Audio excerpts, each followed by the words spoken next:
My name is Yojith Kaustabh and I am from IIT Sri City and I am studying second year CAC branch. Today I'll be continuing thermodynamics chapter in physics. So we have studied till specific heat capacity पिछले class में और अब हम करने वाले हैं specific heat capacity of water. तो जैसे आपको पता होगा पहले जो यूनिट ऑफ हीट था जूल्स से पहले कैलोरीज था और इसको ऐसे डिफाइन किया गया था कि एक calorie is the amount of heat required to raise the temperature of 1 gram of water by 1 Celsius. मतलब इतना हीट जिससे 1 ग्राम वाटर का 1 सेल्सियस बढ़ जाए. पर जैसे हम और प्रिसाइज बनते गए और साइंस आगे बढ़ता गया, we have seen that ये वाटर की स्पेसिफिक हीट तो चेंज हो रही है, जैसे आप इस ग्राफ में देख सकते हो यहाँ पे. तो ये तो चेंज हो रही है. तो what we have done is we became more precise for defining calorie. तो क्या किया हमने बोला कि एक calorie is the amount of heat required to raise the temperature of 1 gram of water from 14.5 degree Celsius to 15.5 degree Celsius. इस temperature के range में 1 ग्राम की वाटर को ज्यादा करने के लिए जितना हीट लगता है उसे 1 कैलोरी की तरह डिफाइन किया गया है. और to convert them into SI units we are putting it as 4186 joules per KG kelvin, that is 4.186 joules per gram kelvin. चलो ये हो गई है कैलोरी. उसके बाद हम आते हैं for gases, for example, specific heat capacity at constant volume and specific heat constant capacity at constant pressure. तो ये होती है कि एक रिलेशन आ जाती है यहाँ पे. ये बहुत इंपॉर्टेंट रिलेशन हो गई, तो लिखते हैं P minus CV is equal to R, जहाँ CP है CP and CV are molar heat specific heat capacities of an ideal gas at constant pressure and volume respectively.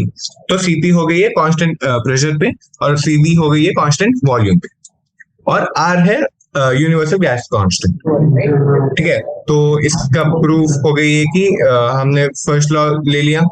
First law लेके उसमें लगा दिया कि delta Q is absorbed at constant temperature, so delta we हो गई है 0.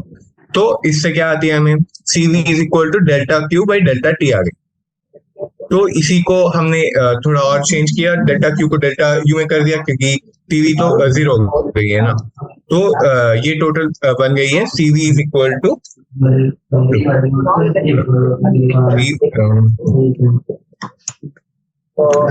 CV is equal to delta U by delta T. और उसी मेथड से हमने CP को भी कर दिया, बोल दिया कि CP is equal to delta U by delta T plus P into delta V by delta T. बस. So basically you can get this equation from putting all this. इसके बाद हम जाते हैं thermodynamic state variables and equation of state. Every equilibrium state of a thermodynamic system is completely described by state variables. तो state variables क्या है? Pressure हो गई, वॉल्यूम हो गई, टेम्परेचर हो गई और मास हो गई. ठीक है, और this is an important point. A thermodynamic system is not always in equilibrium. For example, a gas allowed to expand freely in vacuum is not in equilibrium. क्योंकि प्रेशर तो नॉन यूनिफॉर्म होती है ना जब एक्सपेंशन हो रही है इतनी जल्दी से, तो वो इक्विलिब्रियम स्टेट में नहीं होती. Similarly, gases undergoing an explosive chemical reaction is not a equilibrium state क्योंकि टेम्परेचर और प्रेशर फिर से यूनिफॉर्म नहीं रहते, चेंज होते रहते हैं. Eventually, the gas attains a uniform temperature and pressure and comes to thermal and mechanical equilibrium with its surroundings. उसके बाद हो गई है ये वाली for a fixed amount of gas that is given mu, there are thus only two independent variables, say V, P, or T and V. This pressure volume curve for a fixed temperature is called isotherm. तो simple सी logic हो गई ना, यहाँ पे देखो, तो अगर temperature को आप चेंज नहीं कर रहे हो तो उसको बोलते हैं आइसोथर्म. थर्म मतलब टेम्परेचर हो गई, आइसो मतलब जो इक्विवेलेंट है, जो चेंज नहीं हो रही, ठीक है. और उसके बाद आते हैं the thermodynamic state variables are of two kinds, extensive and intensive. Extensive variables indicate the size of the system, and intensive variables such as pressure and temperature do not. जैसे समझ लो कि वॉल्यूम हो गई, वॉल्यूम हो गई, ठीक है. Volume एक इंटेंसिव वेरिएबल है, ठीक है.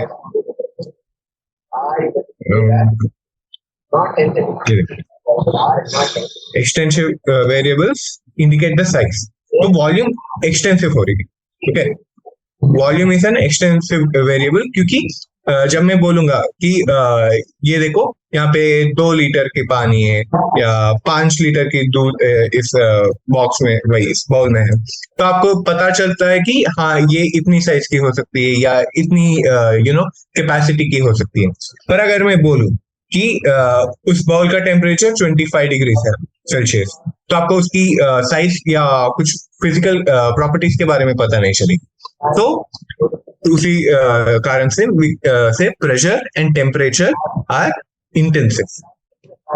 और एक्सटेंसिव हो गई है something that describes the size of the system, जैसे वॉल्यूम.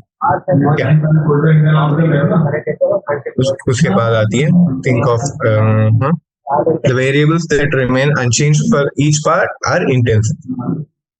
ठीक है. The variables whose values get halved, जब आप एक सिस्टम लेके 2 इक्वल पार्ट्स में करोगे, the variables that are going to be affected are intensive. ठीक है. Quantities on both sides are extensive. As you can see in this equation, delta Q is a extensive variable, or delta U is also an extensive variable, or P is an intensive variable, and delta V is a extensive variable. Or as they have given over here, the product of an intensive variable like P and an extensive quantity like delta V is extensive. तो अगर एक intensive और extensive का ये हुआ कि आपको पता नहीं चल रही कि ये क्या होने वाली है, वो एक्सटेंसिव हो जाती है. उसके बाद आते हैं क्वासी स्टैटिक प्रोसेस पे. तो क्वासी स्टैटिक का मतलब ये हो गया कि समझो आपके पास एक सिस्टम है, ठीक है. एक आपके पास कुछ बॉक्स है, समझ लो, ठीक है. और आपने इस बॉक्स को पूरे वैक्यूम पे रख लिया, ठीक है. समझ लो कि एक बॉक्स है जिसको हमने स्पेस में भेज दी, ठीक है. स्पेस में तो वैक्यूम होती है, वहां पे कोई कुछ प्रेशर नहीं होती है, टेम्परेचर नहीं होती है, कुछ भी नहीं होती है ना. तो समझ लो वैसे. और हम क्या कर रहे हैं, इस स्पेस में थोड़ी, बहुत थोड़ी, मतलब से 0.0000001 जूल्स या कुछ हीट भेजना है, ठीक है. और क्योंकि स्पेस में और कुछ है नहीं ऑब्जर्व करने के लिए ये हीट को, this heat is going to go to this box, ठीक है. पर ये हीट इतनी कम है कि it will be that even though we are heating up this box is still going to be in a thermodynamic equilibrium with its surroundings. तो वो हो गई है क्वासी स्टैटिक प्रोसेस. जो क्वासी का मतलब है वेरी, क्वासी स्टैटिक का मतलब ऐसा है कि it's a process which is going very slowly. मतलब इतना स्लो हो रही है कि if you have to observe that process, it's almost impossible for you to say कि हाँ वहां पे कुछ हो रही है. आपको लगेगा कि कुछ हो ही नहीं रही है, कुछ प्रोसेस नहीं है वहां पे, उतना स्लो प्रोसेस है, ठीक है. तो हाँ, यहाँ पे है T plus delta T surroundings की टेम्परेचर है, और इस डब्बे की है T. तो क्वासी स्टैटिक प्रोसेस से क्या हो रही है, बहुत धीरे धीरे से, इन्फिनिटेसिमली प्रेशर का डिफरेंस है और टेम्परेचर का डिफरेंस है, क्योंकि डेल्टा टी तो हो गई है कि ये बहुत ही कम डिफरेंस को बोलते हैं डेल्टा टी, ठीक है। तो इतना छोटा सा डिफरेंस को लेके ये करते हैं हम, चेंज करते हैं, so that the system is always in equilibrium with its surroundings but it's changing its temperature. पर हमें पता है कि ये तो प्रैक्टिकल नहीं है ना, तो a quasi-static process is obviously a hypothetical construct. In practice, processes are sufficiently slow and do not involve accelerated motion of piston, large temperature gradient, etc. Are reasonably approximations to an ideal quasi-static process. तो basically क्या बोल रहा है कि हमें तो पता है कि quasi-static सच में होती नहीं है, ठीक है, इतना धीरे से कुछ बढ़ता नहीं है, पर थोड़े प्रोसेसेस को हम अप्रोक्सीमेटली ले सकते हैं कि क्वासी स्टैटिक है और and we can work on that. तो एक ऐसे प्रोसेस हो गई है जहां टेम्परेचर को हम फिक्स्ड रखते हैं, जैसे एक आइस प्रोसेस, ठीक है। तो the expansion of gas in place in large reservoir of fixed temperature is an example.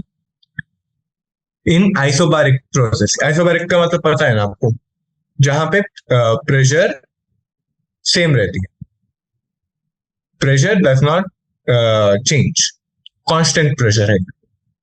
जैसे आइसोथर्म मतलब हो गई है कि कांस्टेंट टेम्परेचर, वैसे आइसोबार मतलब कांस्टेंट प्रेशर हो गई, और आइसोकोरिक में वॉल्यूम कांस्टेंट होती है। Finally system is insulated, no heat flows and the process is adiabatic. जैसे हमने स्टार्टिंग में देखा था एडियाबैटिक वॉल्स बोल के, वैसे ही यहाँ पे अगर नो हीट फ्लो हो रही है तो वो प्रोसेस हो जाती है एडियाबैटिक, ठीक है। और तो बेसिकली नो हीट फ्लो का मतलब क्या होता है, Q 0 हो गई ना, डेल्टा Q। तो इसकी मतलब if you go back to the first law of thermodynamics, we are going to get 0 is equal to internal energy plus work done on the system.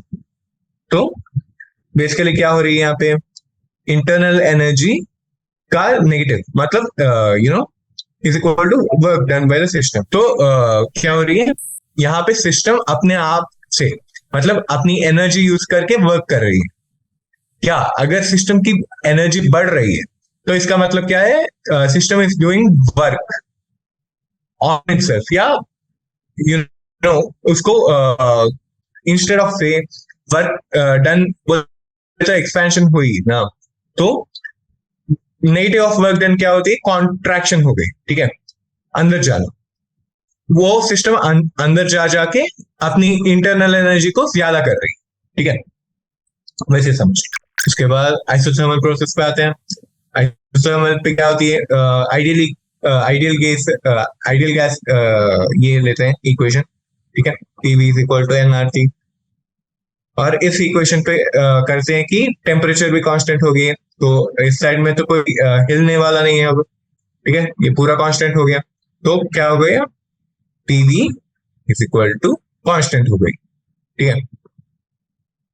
तो PV कांस्टेंट हो गई, तो क्या हुआ, यहाँ पे कहते हैं कि suppose N ideal gas goes isothermally from its initial state P1 V1 to final state P2 V2 at any intermediate state with pressure P and volume change from V to V plus delta V, delta W मतलब work done is equal to P into delta V, ठीक है।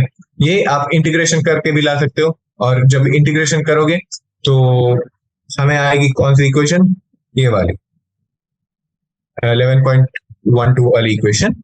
तो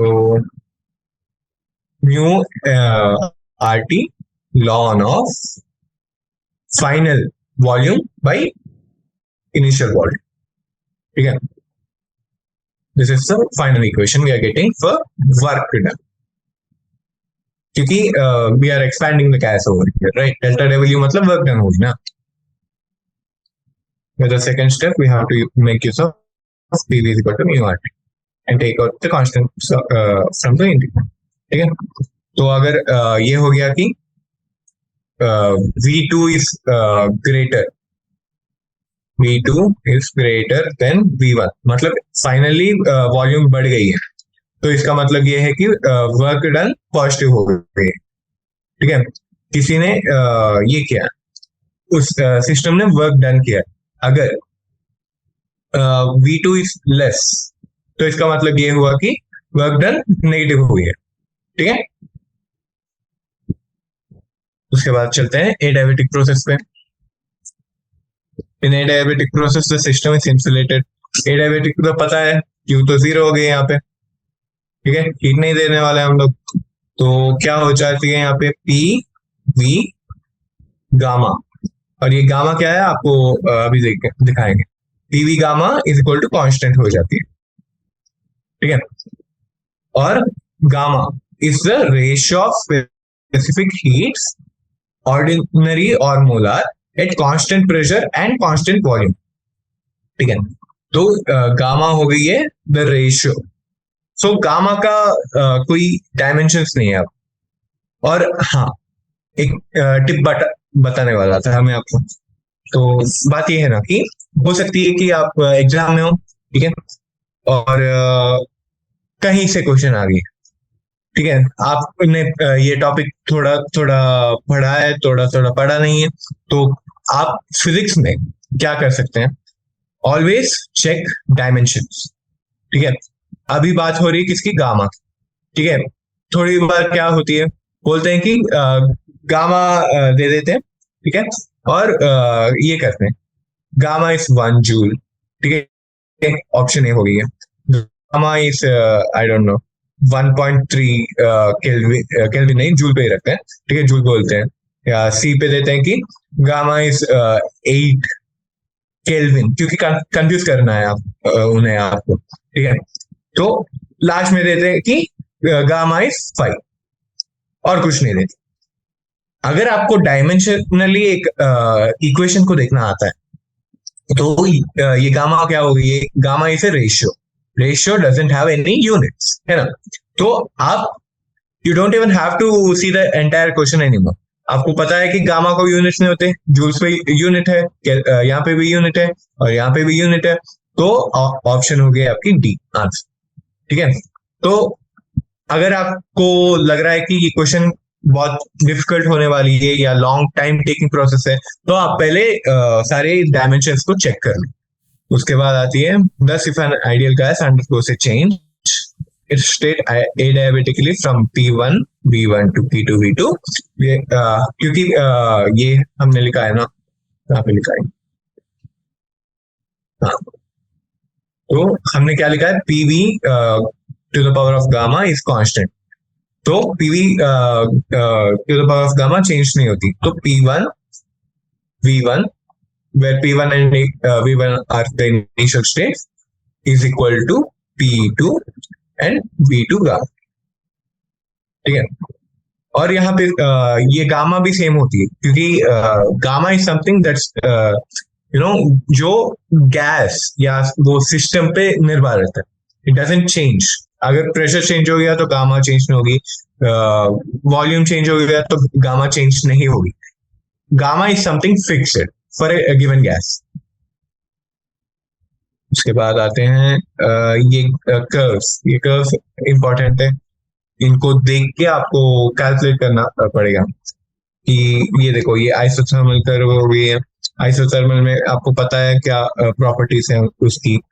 इसके बाद adiabatic हो गई है, मतलब आइसोथर्मल में तो पता ही है ना कि पीवी कांस्टेंट हो जाती है, ये फैक्ट यूज करना है आपको। और एडियाबेटिक में क्यू जीरो हो जाती है। ठीक है, ऐसे करके हम सॉल्यूशन निकालते हैं। जैसे यहाँ हो गई वर्क, ठीक है, वर्क कैलकुलेट कर रहे हैं, वर्क को इंटीग्रल ले लिया, V1 being the initial and V2 being the final volumes. ठीक है, उसको इज इक्वल टू करके constant into that integration of dV by V to the power of gamma.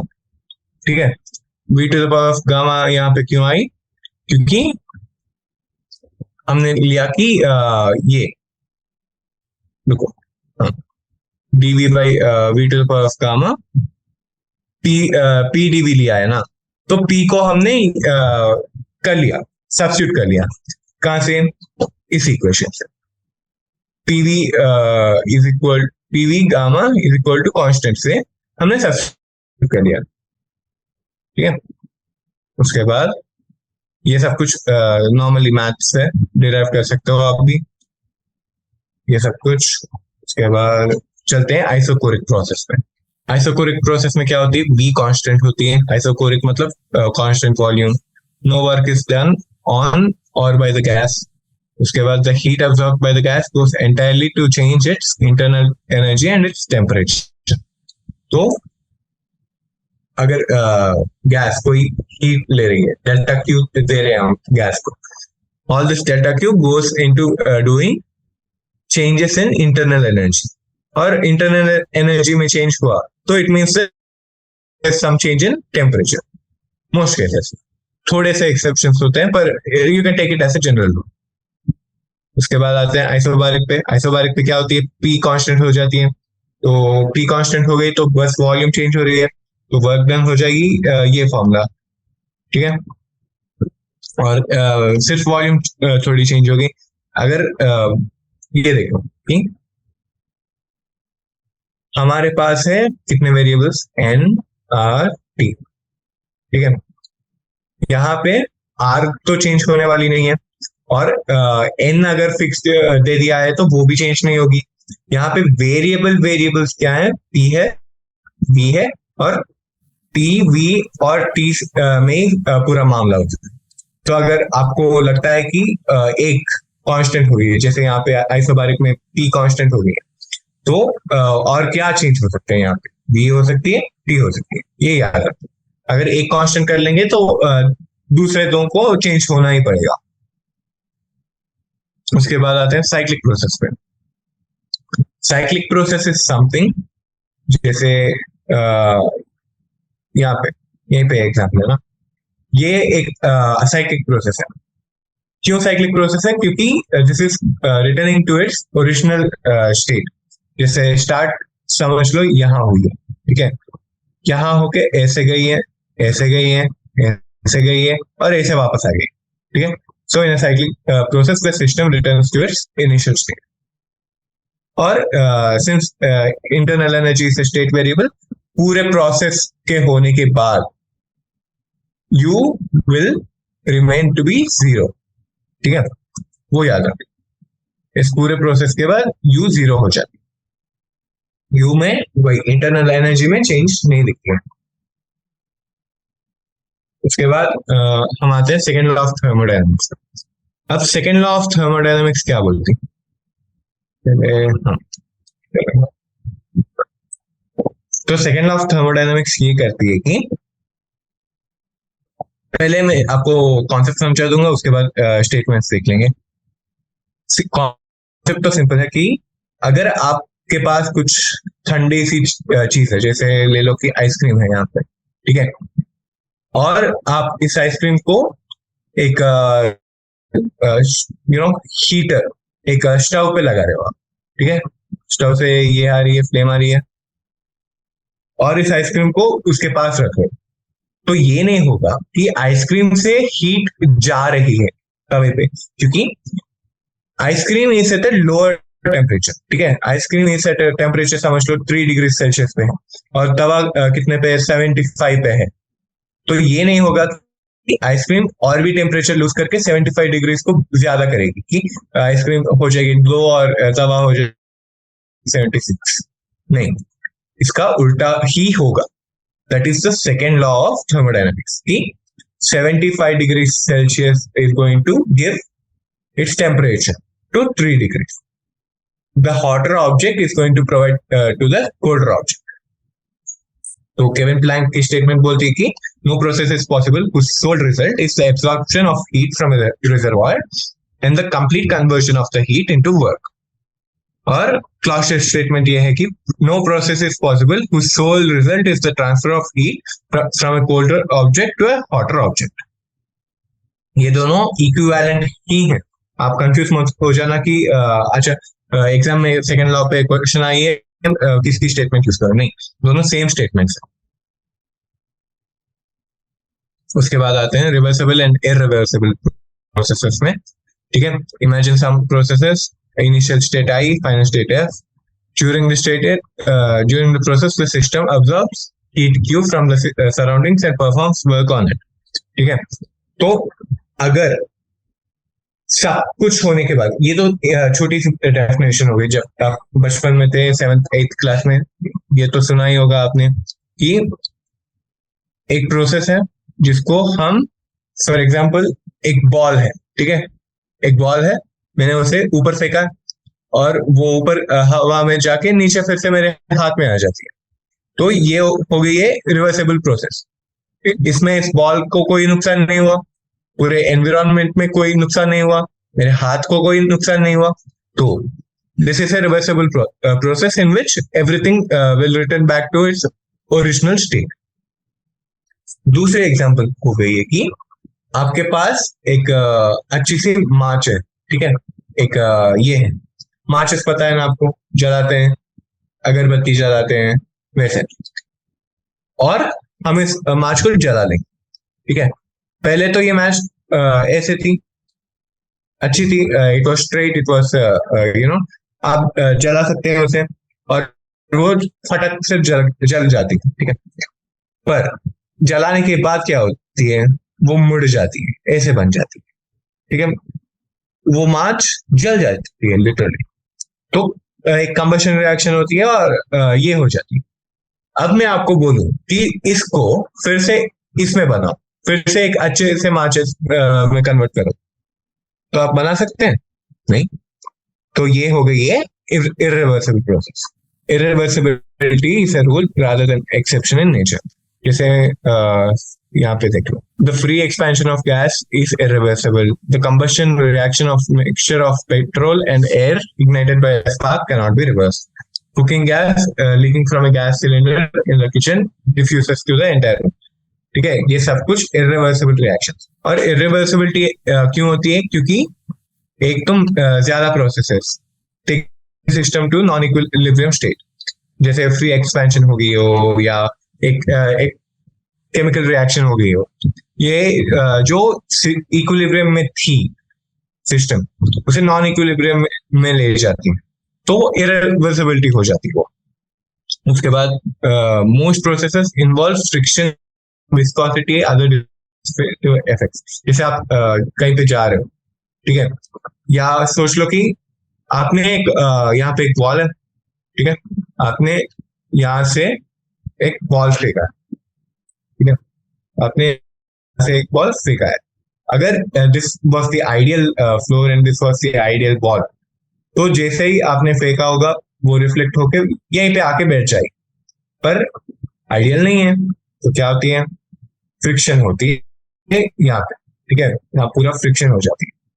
So when you throw the ball, धीरे धीरे धीरे से जाएगी क्योंकि उसकी स्पीड कम हो रही है, उसके बाद रिफ्लेक्ट होके यहीं पे रुक जाती, यहीं पे बॉल रुक जाती, यहां तक आ नहीं पाती क्योंकि उसने फ्रिक्शन की वजह से थोड़ा स्पीड इन द प्रोसेस खो लिया है, ठीक है।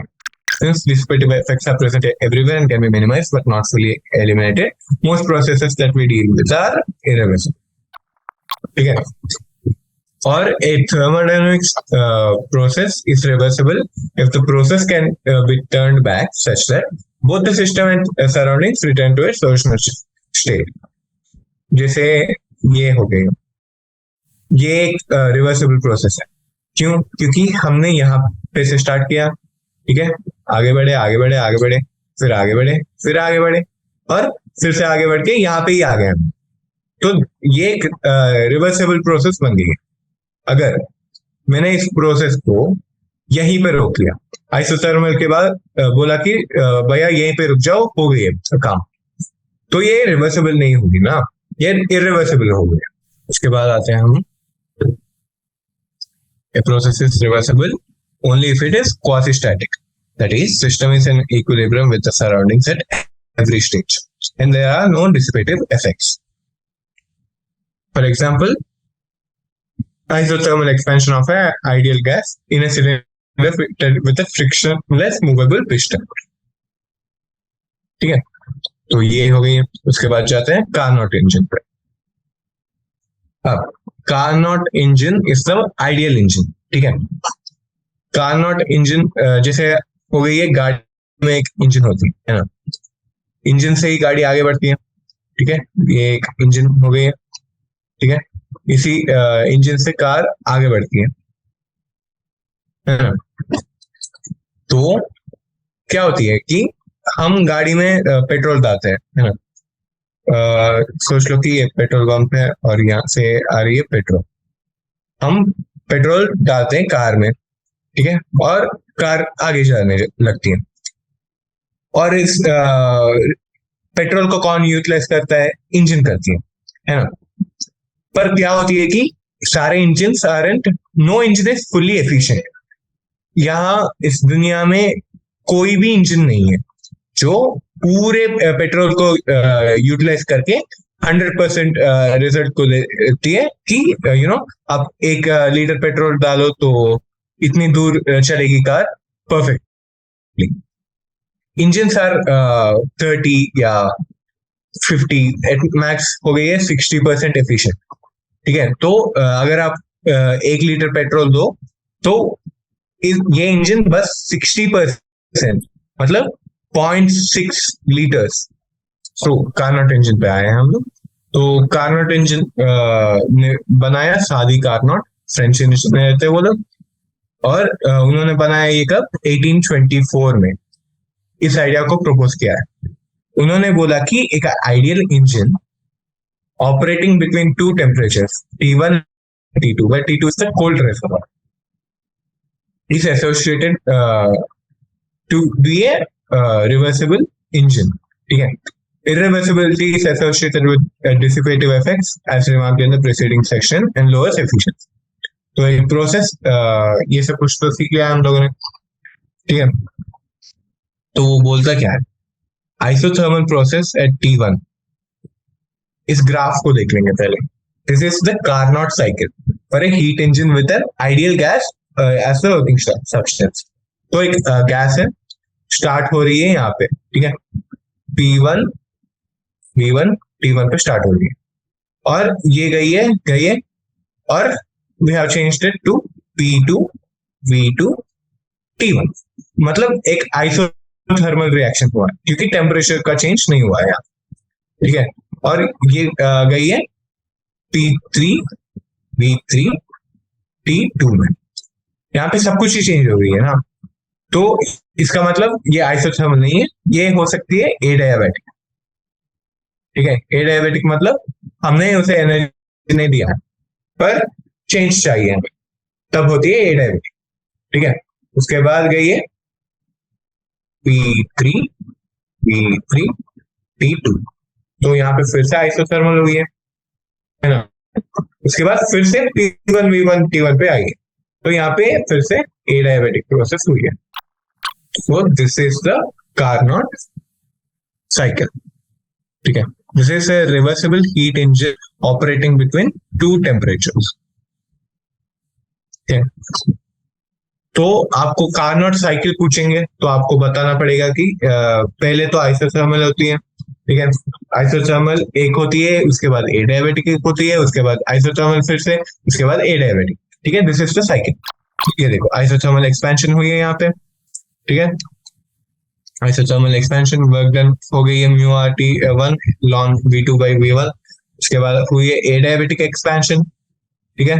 जैसे मैंने बोला पहले आइसोथर्मल, उसके बाद एडियाबैटिक, उसके बाद फिर से आइसोथर्मल कंप्रेशन हुई है। देखो यहाँ पे आइसोथर्मल एक्सपेंशन पहली स्टेप, उसके बाद एडियाबैटिक एक्सपेंशन, उसके बाद आइसोथर्मल कंप्रेशन, ठीक है।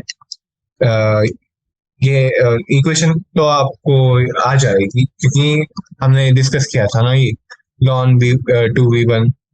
यहाँ पे हमने किया था कि अगर एक एडियाबैटिक प्रोसेस है तो हम क्या करते हैं, μRT ln V2 by V1 करते हैं, ठीक है।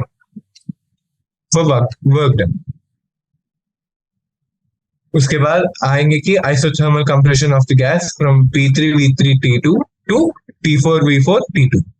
यहाँ पे आइसोथर्मल कंप्रेशन हुई है, उसके बाद एडियाबैटिक कंप्रेशन हो जाती है। तो यहाँ पे क्या हुआ, आइसोथर्मल एक्सपेंशन हुआ है, एडियाबैटिक एक्सपेंशन हुआ है, और आइसोथर्मल कंप्रेशन और एडियाबैटिक कंप्रेशन।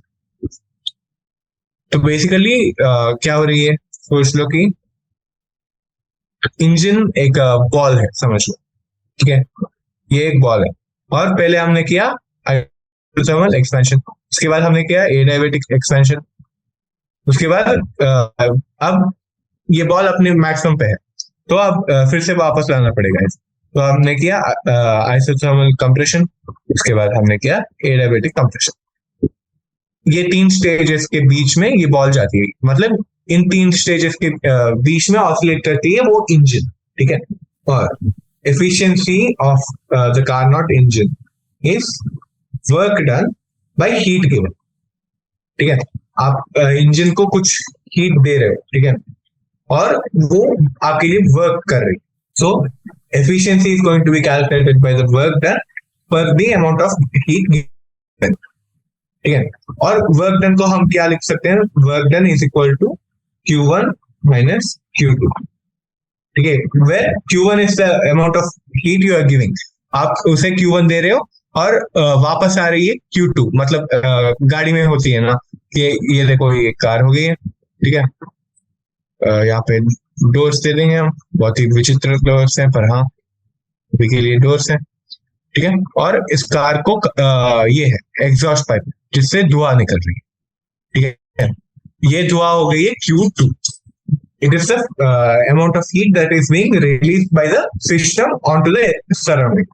Q1 हो गई है the amount of heat that is being given to the system from the surroundings, ठीक है। तो work done is equal to Q1 minus Q2। उसके बाद इसी इक्वेशन को हम डिफरेंट फॉर्म्स में लिख सकते हैं कि 1 minus T2 by T1 into lawn of V3 by V4, ये सब कुछ ये हो जाती है। जो इक्वेशंस अभी हमने डिस्कस किए हैं उनको सब्स्टिट्यूट करके ला सकते हैं हम, ठीक है। जैसे हो गई हो ये देखो, फाइनली कार्नोट इंजन में ये एक छोटी सी इक्वेशन है जो आपको शायद ये क्या होगा कि हाँ छोटी इक्वेशन है भूल जाओ या उतनी याद रखने की बात नहीं है, पर इस पे ना क्वेश्चन पूछ सकते हैं वो लोग कि एक कार्नोट इंजन है, ठीक है, और ये है वॉल्यूम्स, दो या 3 वॉल्यूम दे देंगे और पूछेंगे कि व्हाट इज द 4th या फाइनल वॉल्यूम, ठीक है। और आपको इधर ये इक्वेशन डिराइव करना पड़ेगा या आप इसे याद रख सकते हैं। और वैसे ही एफिशिएंसी का दूसरी इक्वेशन है 1 minus final temperature by initial temperature, ये इसी इक्वेशन से आती है 1 minus Q2 by Q1, okay. तो हाँ वैसे बेसिकली ये है कार्नोट इंजन की कॉन्सेप्ट, ठीक है। तो हाँ ब्रीफ तो हो गई हमारी, चलो एक्सरसाइज पे चलते हैं। A geyser heats water flowing at rate 3 litre per minute, ठीक है, पर मिनट दिया है। Always make sure you are aware हो कि कौन से डायमेंशंस पे दे रहे हैं वो लोग।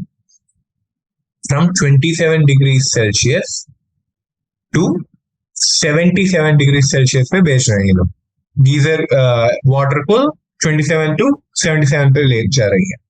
So if the geyser operates on a gas burner, what is the rate of consumption of fuel if its heat of combustion is 4 into 10 to the power of 4 joules per gram?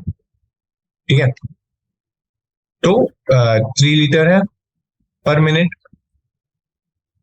और temperature हुई है T1 is equal to 27 degree Celsius. इसको kelvin में convert कर लेंगे तो ये हो जाएगी कितनी, 300 केल्विन, बिकॉज 0 डिग्री है 273 केल्विन है ना।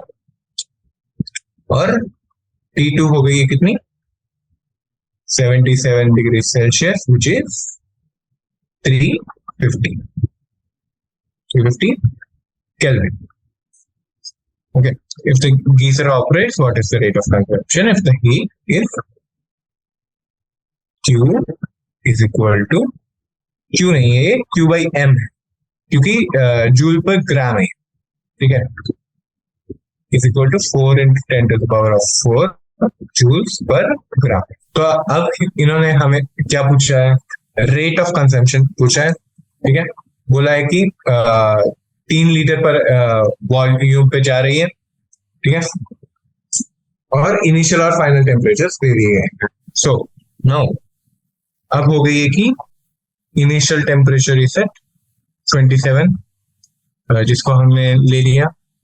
सो 300 केल्विन पे है, और यह है 350 पे।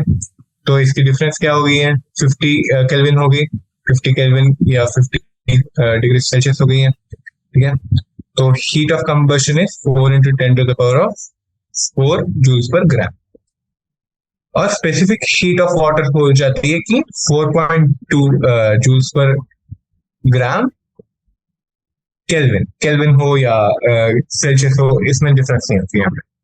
ठीक है, now mass of flowing water m is equal to 3 liters per minute। इसको हम लिख सकते हैं कि मास चाहिए ना, तो 3000 ग्राम पर मिनट, क्योंकि 1 litre is equal to 1000 grams water के। ठीक है, density of water is 1, right. तो ये हो जाती है। उसके बाद मास हो गई है टोटल हीट यूज, तो Q is equal to m into specific heat हो गई है 4.2। ठीक है, इंटू डिफरेंस ऑफ टेम्परेचर। तो हमें आती है क्या, Q is equal to 4.2 into 3000 into 50, which is equal to 6.3 into 10⁵ joule per minute. So इसकी रेट ऑफ कंजम्पशन पूछ रहे हैं ना, तो हम क्या बोलते हैं, 6.3 into 10⁵ जूल पर मिनट को डिवाइड करते हैं इससे 4 into 10⁴ जूल पर ग्राम, क्योंकि उन्होंने मास रेट पूछा है। मास रेट मतलब ये हो गई ग्राम पर मिनट हो गए है ना। तो यहाँ देख लो, मैंने बोला डायमेंशंस देख के आप एक गेस तो बना सकते हो एटलीस्ट, कि यहाँ पे है जूल्स पर ग्राम है, और हमें यहाँ पे आंसर आई है जूल्स पर मिनट में। तो हमें जूल्स नहीं चाहिए और ग्राम ऊपर चाहिए, तो हम डिवाइड करते हैं इसे। तो हमें आती है कितनी,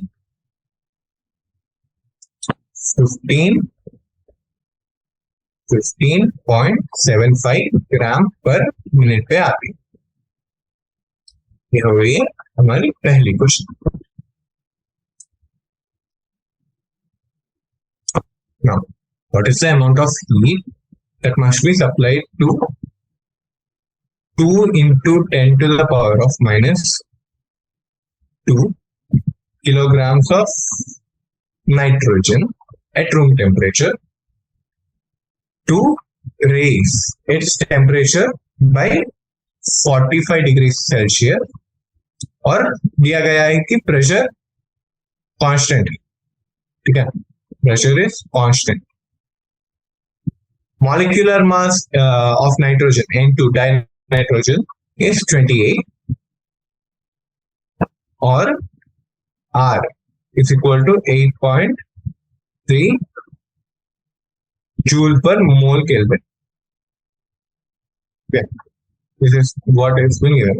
8.3 R तो पता ही है कि यूनिवर्सल गैस कांस्टेंट है ना। तो वॉट एंड मोल।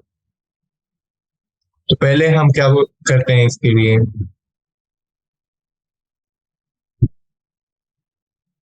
सप्लाई। तो पहले हम मास को कन्वर्ट कर लेंगे। पहले सारे यूनिट्स को, जैसे we want to put it in the solution, वैसे करना है। नहीं तो आप ये कर लोगे कि मास को केजी पे ले रहे हो, किसी और को मिलीलीटर में ले रहे हो वॉल्यूम को, तो ये करो तो आंसर रॉन्ग आ जाएगा। तो पहले तो मैं ले रहा हूँ mass of nitrogen to be 20 grams. उसके बाद टेम्परेचर डिफरेंस हो गई है 45 डिग्री सेल्सियस, और लिख लेंगे कि N2 की मास है 28, ठीक है, और R तो दिया गया। अब आते हैं number of moles. Number of moles is equal to M by M, where ये छोटी m है वेट, ठीक है, weight of the given sample, और बड़ी m हो गई है द मॉलिक्यूलर मास, जो है यहाँ पे नाइट्रोजन के लिए 28।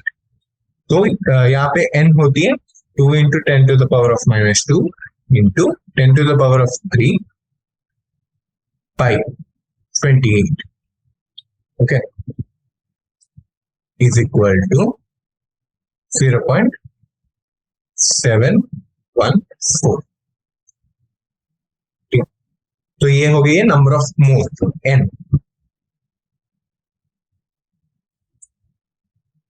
अब जाते हैं नेक्स्ट में,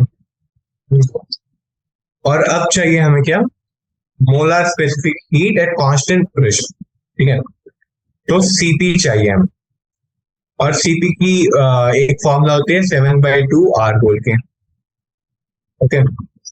तो इसको ले लेते हैं 7/2 R, तो इंटू 8.3 हो गई, तो ये हो गई 29.05 जूल पर मोल केल्विन, ठीक है। तो हमारे पास आ गई ये n, हमारे पास आ गई ये C। तो और क्या बना लेंगे equation, Q is equal to NCP into delta T। तो Q is equal to 7.14 into 29.505 into 45 is equal to 933.38 joules. Okay. So the amount of heat that has to be supplied to raise the temperature of 2 into 10 to the power of -2 kilograms of nitrogen by 45 degrees हो गई है 933.38 joules. Okay. ठीक है, उसके बाद आते हैं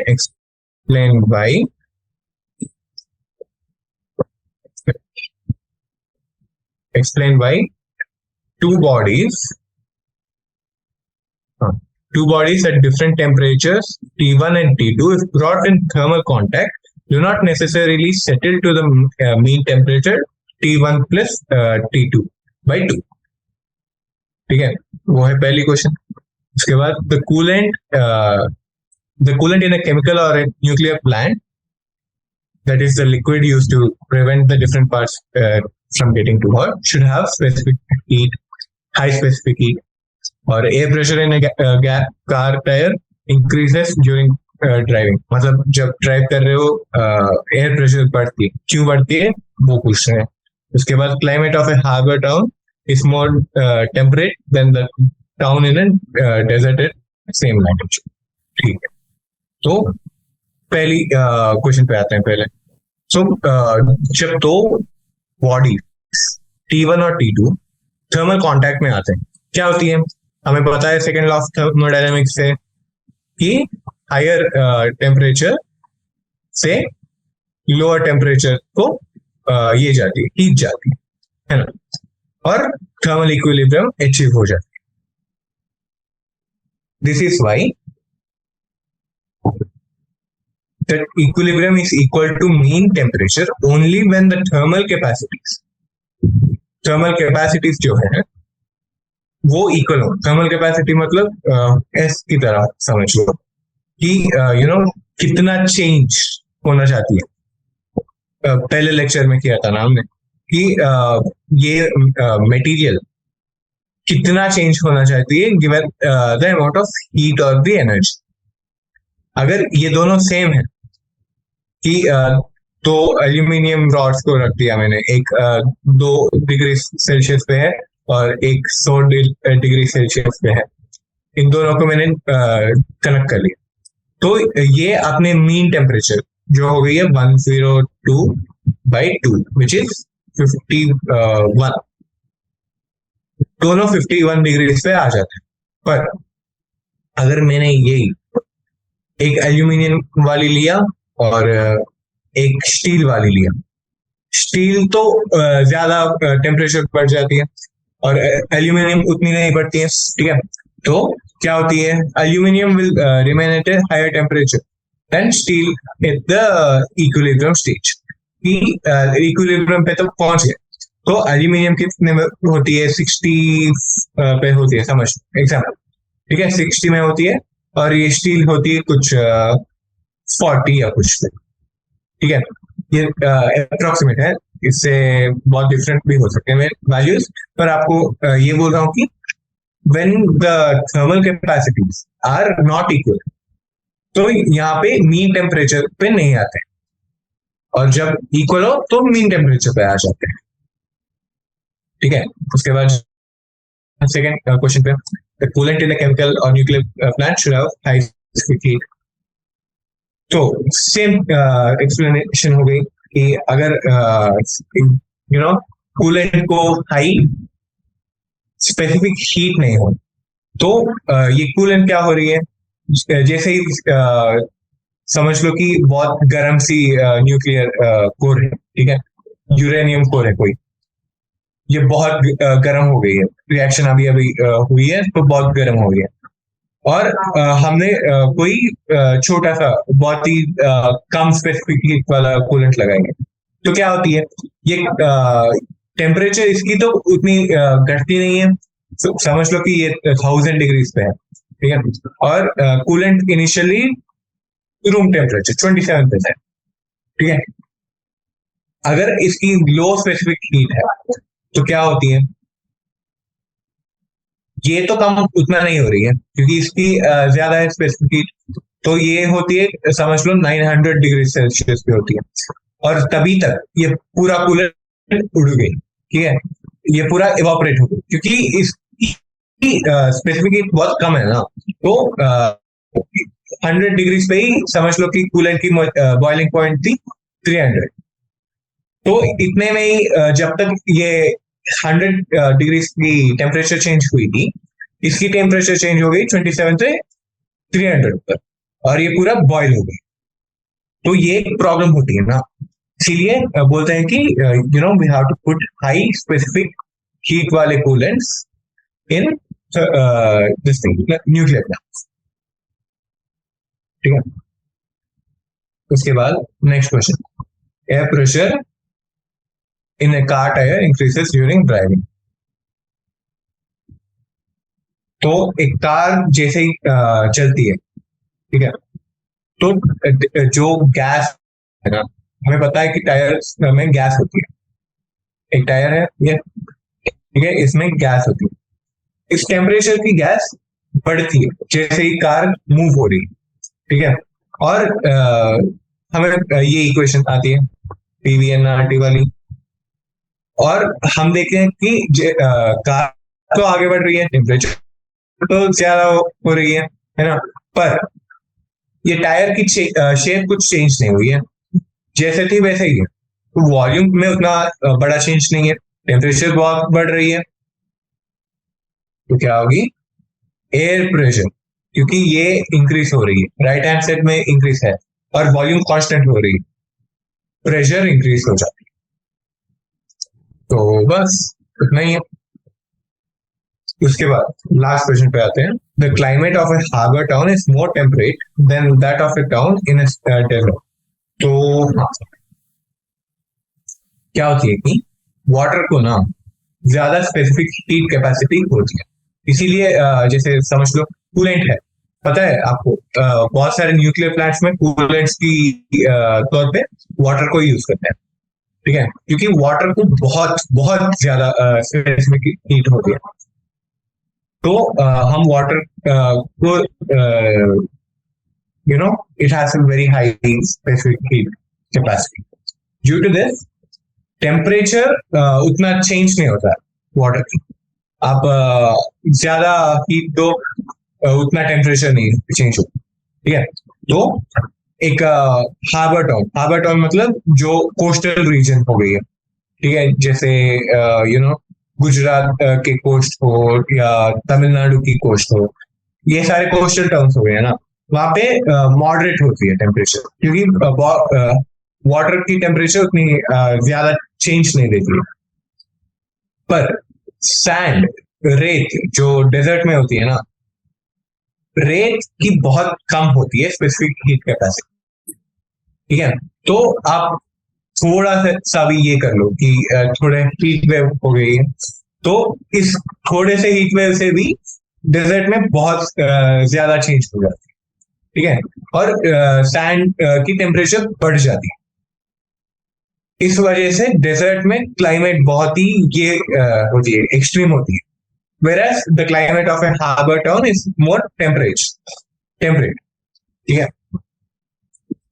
इसके बाद नेक्स्ट आते हैं cylinder with movable. A cylinder with movable piston contains 3 moles of hydrogen at standard temperature and pressure. The walls of the cylinder are made of heat insulator, and the piston is insulated by having a pile of sand on it. At what factor does the pressure of the gas increase if the gas is compressed to half of the original volume? Okay, so इसको चलते हैं। तो क्या बोल रहे हैं कि एक सिलेंडर है,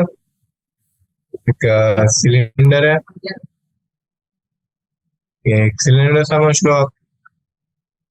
एक cylinder is completely insulated from its surroundings. As a result, no heat exchange between the cylinder and the system. यहाँ कोई heat exchange नहीं हो रही, तो ये प्रोसेस होगी ये क्या, एडायबेटिक, Q is equal to 0. Initially pressure कितना है सिलेंडर पे, P1 हो गई है, ठीक है। फाइनली P2 हो गई है। वैसे ही इनिशियल वॉल्यूम है V1 और फाइनल वॉल्यूम है V2। और ये बोला है कि हाइड्रोजन है, ठीक है।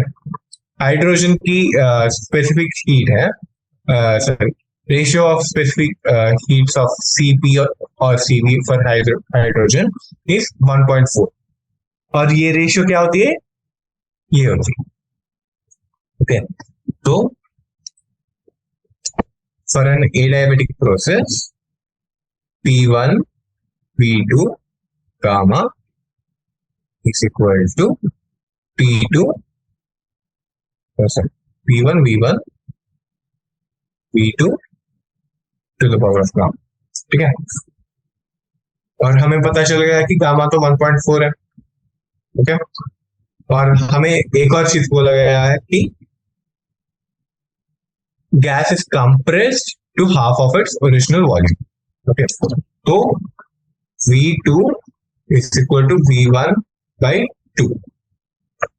तो ये एक रिलेशन बन गई है हमारे पे, तो इसको यहाँ पे लगा लेंगे, तो क्या आती है, P1 V1 to the power of 1.4 is equal to P2 V2 to the power of 1.4।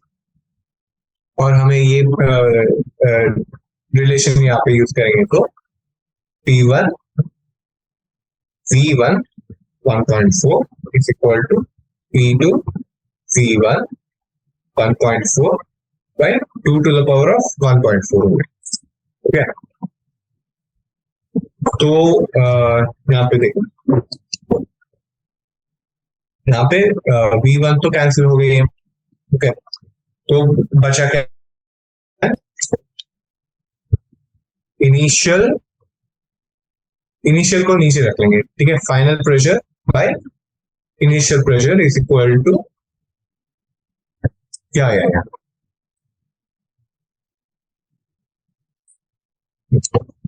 Is equal to 2 to the power of 1.4, okay. इसको आप अप्रोक्सीमेटली ले सकते हो 2.64, ओके। उसके बाद हम जाते हैं अगले क्वेश्चन पे।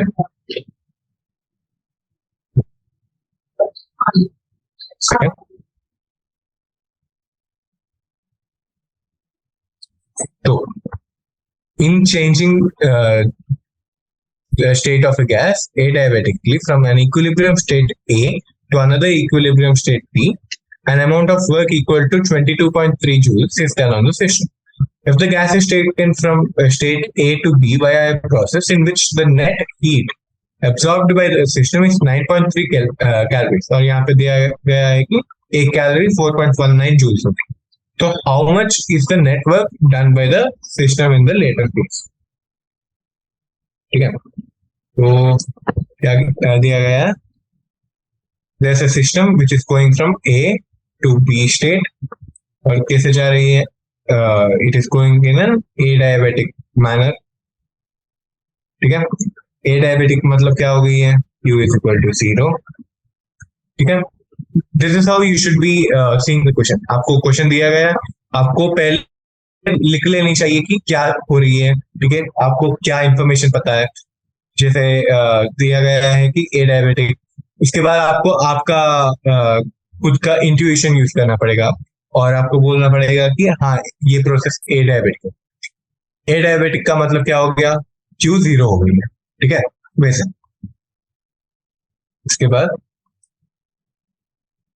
उसके बाद हाँ, amount of work equal to 22.3 joules is done on the system.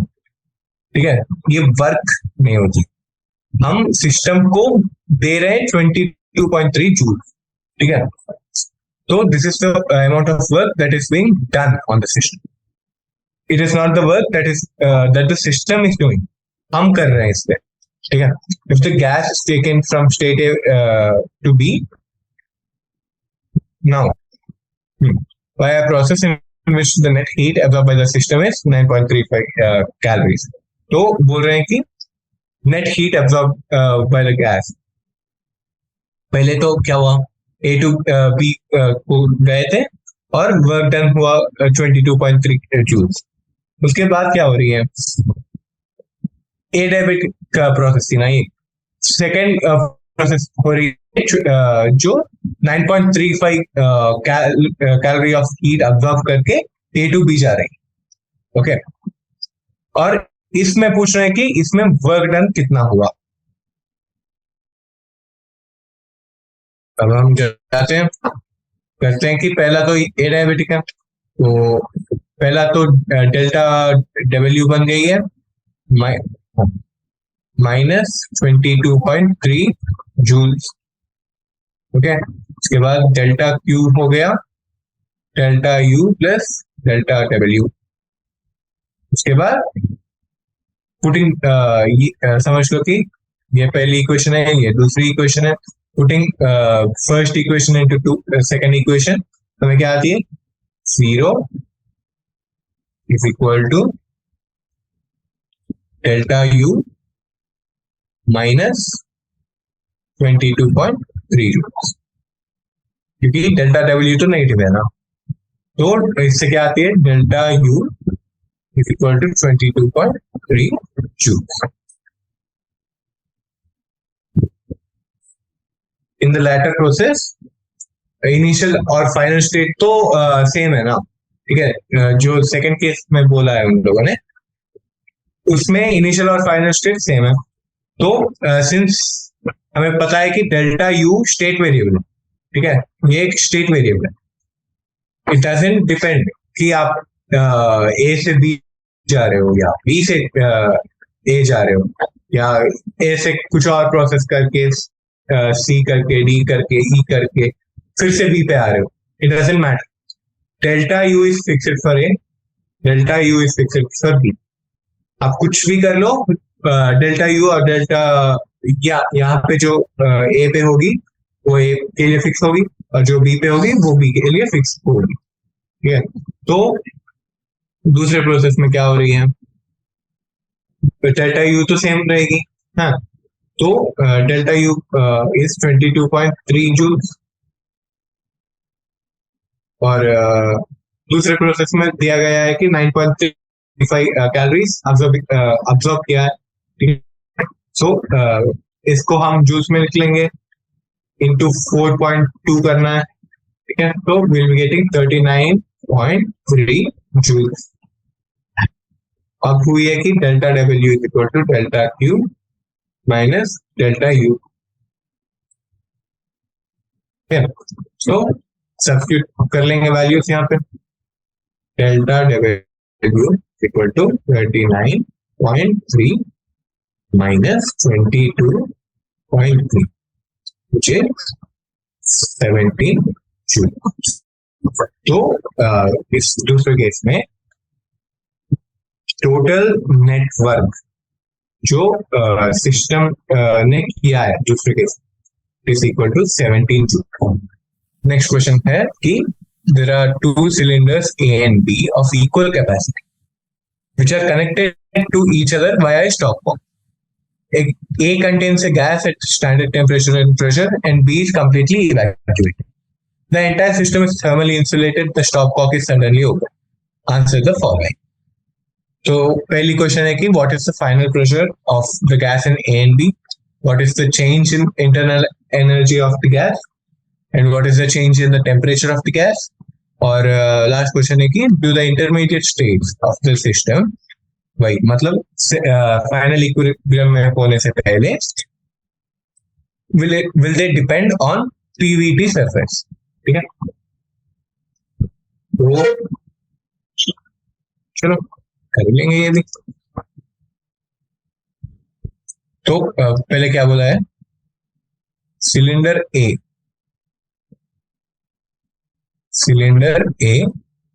और सिलेंडर बी है, ठीक है, और दोनों सेम कैपेसिटी पे हैं, तो V A is equal to V B हो गए.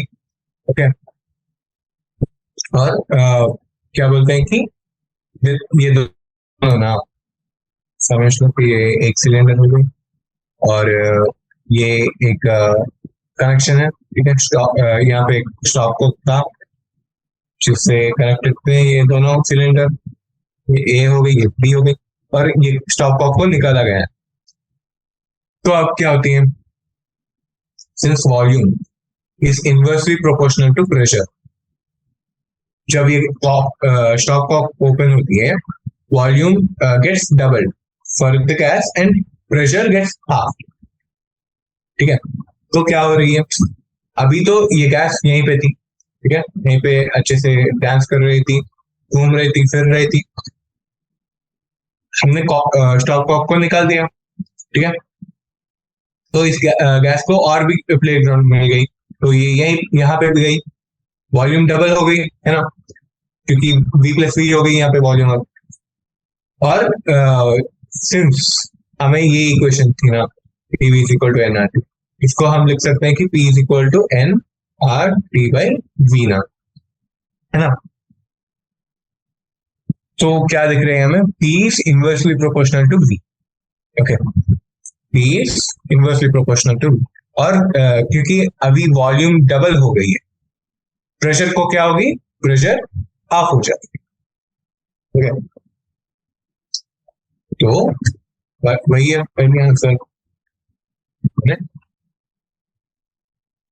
What is the final pressure? Pressure is the half of the initial pressure.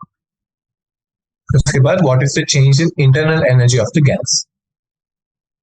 As there is no work done by the system or on the system, हम कोई काम we are not doing any work on the system, so work is zero, है ना. Also there is no heat interaction, यहाँ पे हम Q भी provide नहीं कर रहे हैं, तो Q भी जीरो है, तो delta U is also zero, मतलब internal energy is not changing. बस. Okay. उसके बाद आते हैं what is the change in the temperature of the gas. फिर से वही W जीरो है, U जीरो है, डेल्टा U जीरो है, तो यहाँ कुछ चेंज नहीं हो रही है, टेम्परेचर चेंज नहीं हो रही, temperature change is equal to zero. Okay. उसके बाद intermediate states of the system change. Free expansion बहुत ही क्या बोलते हैं, फास्ट प्रोसेस, ठीक है. तो बीच में ना नॉन इक्विलिब्रियम स्टेट में होती है, तो जब एक सिस्टम नॉन इक्विलिब्रियम स्टेट पे होती है, we can't describe its P, V और तो वही है answer. As the intermediate states are non-equilibrium, hence they can't be on the PVT surface of the system. ठीक है. उसके बाद question. An electric heater supplies heat to a system at rate of 100 watts. ठीक है. एक electric heater है, 100 watts पे दे रही है heat. The system performs work at a rate of 75 joules per second. At what rate is the internal energy increasing? Okay. तो इसमें simple सी ये है, 75 जूल्स पर सेकेंड को लिख सकते हैं 75 वॉट्स पे, और 100 वॉट्स है डेल्टा क्यू. ठीक है. Heat supplied to the system, और वो लगाया है कि work done is equal to 75 watts. तो सिंपल सी इक्वेशन है ना हमारी, यूज कर लेंगे हम. क्या ये यहाँ पे delta U is equal to delta Q minus delta W, which is equal to 100 minus 75, which is equal to 25 watts. बस. उसके बाद नेक्स्ट क्वेश्चन क्या है? Thermodynamic system is taken from the original state to an intermediate state by the linear process shown below. ये process दिए गए हैं. ठीक है. It's volume is then reduced to the original value from E to F. E यहाँ पे और F यहाँ पे, E to F by an isobaric process. Calculate the total work done on the system from D to E to F. ठीक है. Now ये ना बहुत हो सकती है कि आपको ग्राफ दिख रही है एंड यू गेट स्कैर्ड, पर अगर आपको P और V दिए गए हैं और आपको पूछ रहा है, और आप पूछ रहा है वर्क, है ना, तो बहुत सिंपल सी चीज है, आपको इस ग्राफ के अंडर जो एरिया है उसको कैलकुलेट करना पड़ता है बस. तो यहाँ पे क्या है, एक है 600 पे, तो क्या है 600 पे प्रेशर. तो इनिशियल प्रेशर एट डी को ले लेंगे, PD इज इक्वल टू 600 ले लेंगे, और PV क्या हो गई है, 2 मीटर क्यूब हो गई है. ठीक है. और ये प्रेशर भी न्यूटन पर मीटर क्यूब पे है, और PE है कितने प्रेशर पे है, 300 न्यूटन पर मीटर क्यूब पे है. और सॉरी ये VD है, सॉरी. ठीक है. VD हो गई है 2 मीटर क्यूब, और VE हो गई है 5 मीटर क्यूब. तो PF जो है आती है 300 न्यूटन पर मीटर क्यूब, और VF is also 2 metre cube. अब हमें एरिया कैलकुलेट करनी है. तो मैं क्या करता हूँ, इस ट्रायंगल को ले लेता हूँ, इसकी एरिया कैलकुलेट करता हूँ. ट्रायंगल की ये क्या है, एरिया की फॉर्मूला क्या है, a half into height into breadth. ठीक है. Height into base. तो हम वही करते हैं, हाफ इंटू हाइट हो गई है ये, क्योंकि ये राइट एंगल ट्रायंगल है. तो हाफ इंटू 600 माइनस 300 इंटू, और बेस वही 5 माइनस 2. ठीक है. तो is equal to half into 3. तो 450 joules of work has been done to F. Bas. Thank you.